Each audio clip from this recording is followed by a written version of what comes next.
Hey guys, it's Drac. Sphinx's Riddle. What do these three blaster parts have in common? If your answer is the Reaver Commission, then you are correct. Let's get to work.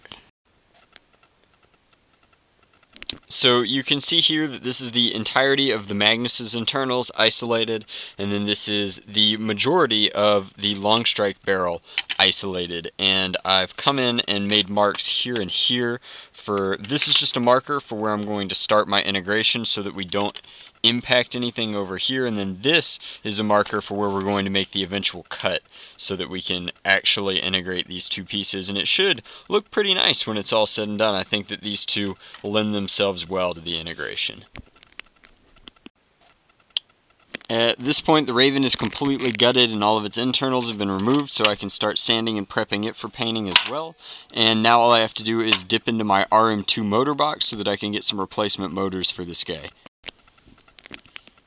So you can see here, first of all, that my soldering station is an absolute mess. But in addition to that, the flywheel cage for this Rayven now has RM2 motors installed along with a thicker gauge wire between them, and I'll be redoing the entirety of the circuit with this same thicker gauge wire just as soon as we get it completely painted and brought in.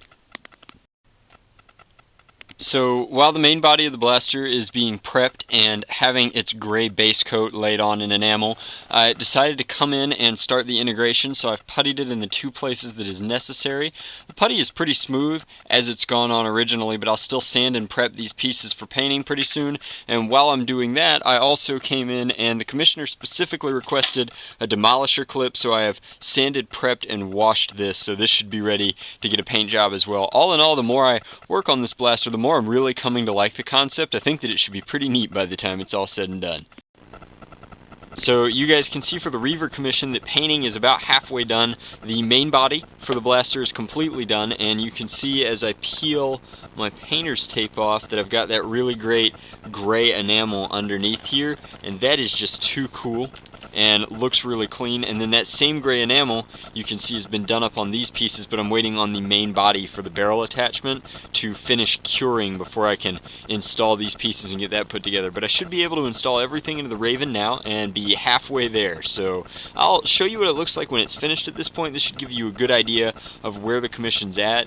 And I've done so many Rayven internal videos that I don't think that that's going to be entirely necessary. So this should be the last segment before the final segment where I'll show the blaster complete and in its entirety. So I did want to do one more segment showing kind of the wiring of the circuit, and then these RM2 motors are just crazy. Using standard Energizer 1.5 batteries, so we're running on 6 volts here. We're still, when I test my circuit, it's going to be really loud because these motors are pretty insane. And then testing, the polarity there is definitely correct. The darts are going through in the correct direction, and so that's just super duper cool. I can't wait to put this one together and really put it through its paces. Never seems to fail. These shells for integrations always seem to have their functional internals on one side and then their cosmetic internals on the other side, just because it needs to be complicated when I put it together, otherwise it won't be any fun. So I'm going to do this, and then we should actually be able to call this one a wrap. Alright guys, so this is the finished commission for the Reaver CS-10, and while my craftsmanship is right up there, my taste might not be, because I was originally a bit apprehensive about doing a commission where it was done up in enamel black and gray. I thought that those colors wouldn't complement well, but it turns out that a lot of the commissioner's specific requests, like that specific color scheme, the long strike barrel, and adding a demolisher clip, all give this blaster a very vicious look that I think is just awesome. In hindsight, I'm really pleased with how this one turned out. I think that it's just a great primary for any stock class nerfing, especially HVZ.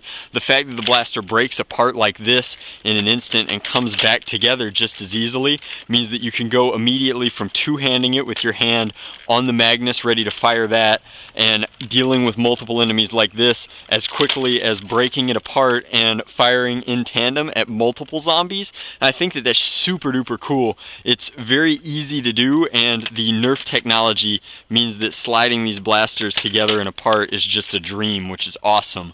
The color scheme I couldn't be happier with. I think that it turned out much nicer than I originally thought. The neon orange complements this very tactical look very nicely, and the overall profile of the blaster is pretty cool. I love putting the demolisher clip in a Rayven, and this is the first time that I've done that actually for a commission, and I think that painting it really added a whole new dimension to that. That's really cool.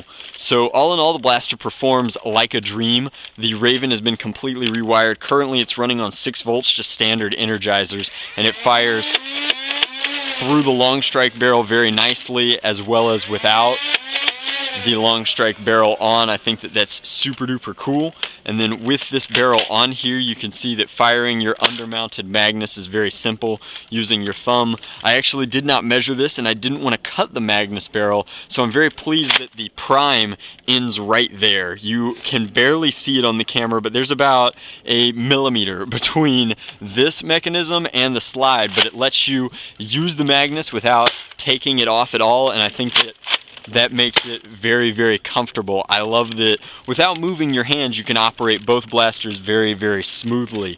So this blaster is so nice, I'm going to be sad sending it away, but I hope that the commissioner enjoys it, because I certainly have enjoyed the day or so that I've had it since its completion.